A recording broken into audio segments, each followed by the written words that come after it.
programme de prière et de gratitude pour la paix et l'unité du pays s'est déroulé à place de Meskel à Addis Abeba.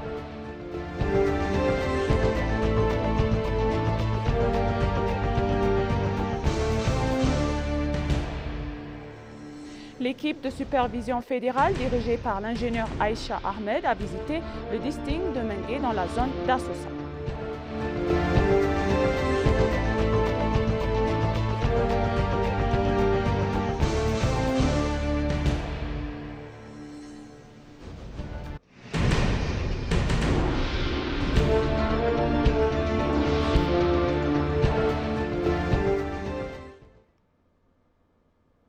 Bienvenue chers téléspectateurs, c'est Moïda Gadamo avec le journal du lundi 18 mars 2024. Restez avec nous.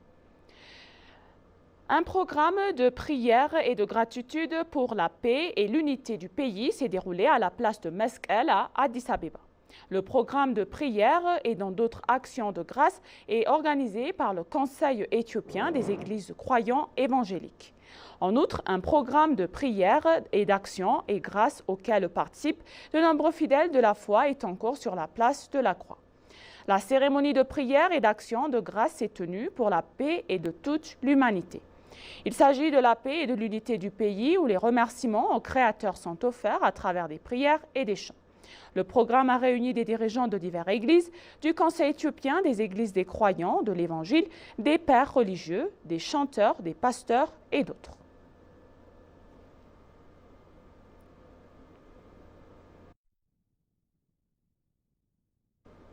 L'équipe fédérale de soutien et de suivi dirigée par le ministre des Finances, Ahmed Shide, a mené une observation sur le terrain de travaux de développement en cours par l'administration de la ville de Hawassa. Le groupe a consulté les responsables de la région de Sidama sur la mise en œuvre des activités de gouvernement et du parti ces derniers jours. L'équipe de soutien et de suivi examine les travaux de développement et de bonne gestion réalisés par l'administration de la ville d'Hawassa. Makram El-Shaé, maire de l'administration de la ville d'Hawassa, a expliqué que pour stabiliser le coût de la vie en ville, que cela fait en créant des centres de commercialisation qui relient directement les producteurs et le consommateur, notamment en s'habituant à l'agriculture urbaine. Pour sa part, le ministre des Finances, Ahmed Shide, a expliqué que l'observation sur le terrain vise à renforcer les atouts et à corriger les lacunes en identifiant le nouveau des plans de développement détenus pour les régions.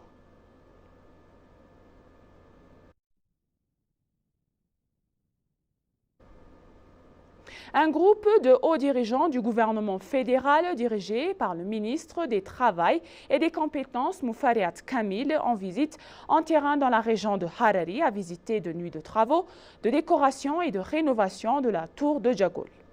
Lors de la visite, la ministre a déclaré que le travail effectué pour développer les destinations touristiques de la région afin de bénéficier du vol est encourageant.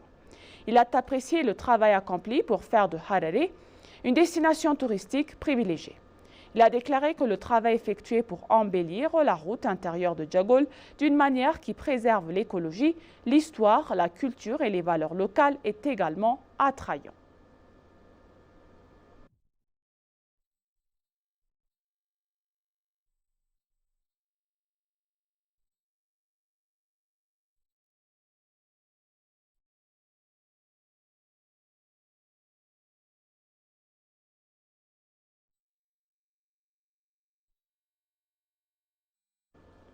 L'équipe de supervision fédérale dirigée par l'ingénieur Aïcha Mohamed a visité le district de Mengué dans la zone d'Assosa. Des responsables du gouvernement fédéral et régional, dont le chef d'État régional, M. Achadli Hassan et le président Getahoun Abdissa ont assisté lors de la visite.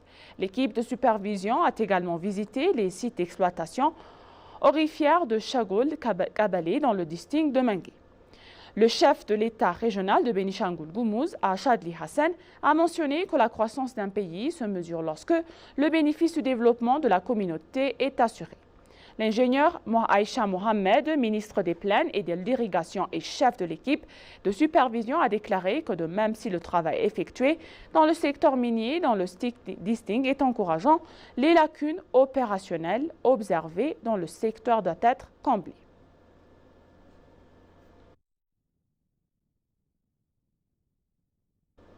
Le ministère de l'Éducation a exhorté les dirigeants du secteur à travailler dur pour rendre efficaces les changements mis en œuvre dans l'enseignement supérieur. Le forum du président de l'enseignement supérieur, placé sous le thème « L'enseignement supérieur pour un impact plus élevé » s'est terminé. Selon la ministre d'État chargée du développement de l'enseignement supérieur du ministère de l'Éducation, Koura Tunche, en des conclusions, les dirigeants du secteur ont une grande responsabilité pour rendre efficaces les changements clés mis en œuvre dans l'enseignement supérieur. Il a souligné que les responsables devraient faire leur part en se concentrant sur les principaux changements mis en œuvre. Il a déclaré que pour rendre efficaces les principales activités de changement, il faudra une plus grande participation de toutes les parties prenantes.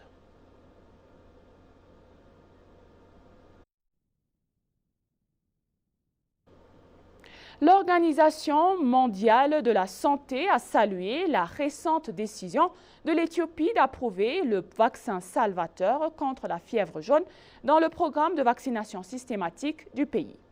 Cette décision constitue une partie importante des efforts déployés par l'Éthiopie pour mettre en œuvre la stratégie d'élimination des épidémies de fièvre jaune qui vise à protéger près d'1 milliard de personnes contre cette maladie mortelle dans le monde et à éliminer ces épidémies d'ici la fin 2026, a indiqué l'OMS dans un communiqué.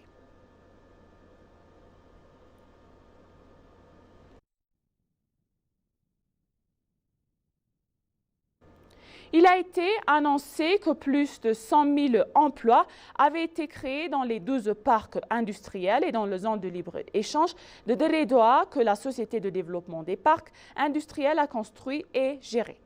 Il a été également mentionné que plus de 75% des citoyens ayant des opportunités d'emploi sont des femmes. Il a également été souligné que les activités menées par le pays pour garantir le bénéfice universel des femmes dans la création d'emplois apportent des résultats visibles.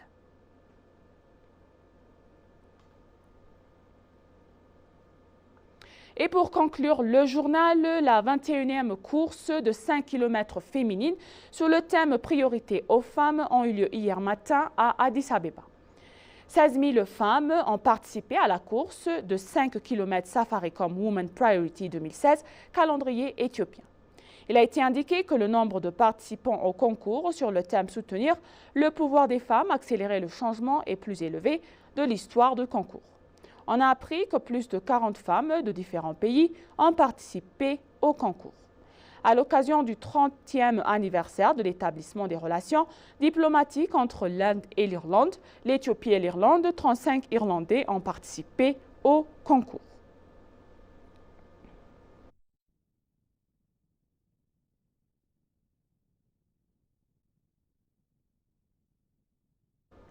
Et maintenant, chers téléspectateurs, je vous rappelle les titres principaux. Un programme de prière et de gratitude pour la paix et l'unité du pays s'est déroulé à la place de Meskel à Addis Abeba.